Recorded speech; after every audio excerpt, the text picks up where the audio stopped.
My wife and I had been having small arguments for months, but one evening, things exploded. She was frustrated about house chores, and in her anger, she snapped at me, "I'm not your maid."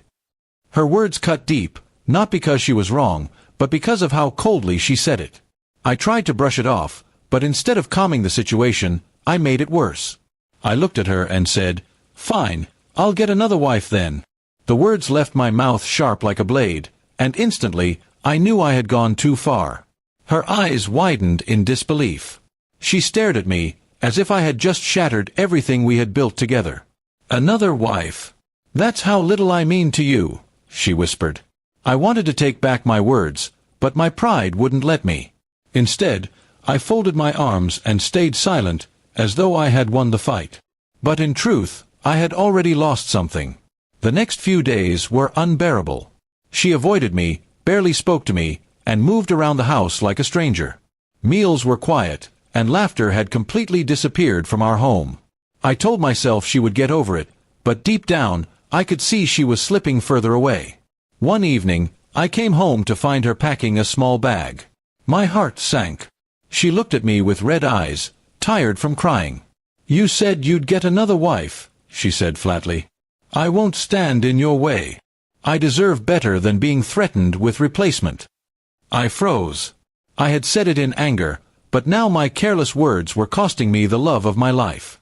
I begged her to stay, to forgive me, but she shook her head. "Do you even realize how much I've done for you? For us? And all you see me as is someone replaceable."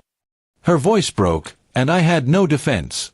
I had taken her love and effort for granted, and now she no longer wanted to fight for us. For days after she left, the house felt like a graveyard. The silence was louder than ever.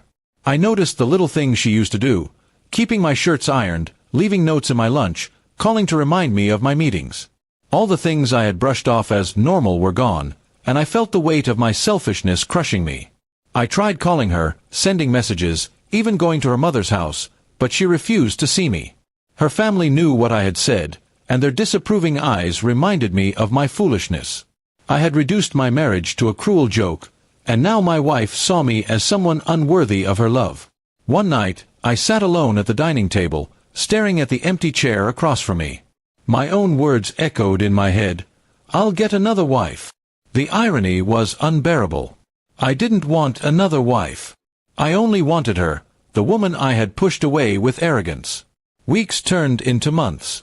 She built her life without me, focusing on her career and healing. I watched from a distance, ashamed to approach her. Friends told me to move on, but I couldn't. Every time I thought about loving someone else, I remembered the look in her eyes that night, the mixture of pain and betrayal. Eventually, she agreed to meet me, not as a wife, but just to talk. I apologized sincerely, telling her I finally understood the depth of my mistake. "I never meant to make you feel small," I said. "I was angry and stupid, but I know that doesn't erase the hurt I caused."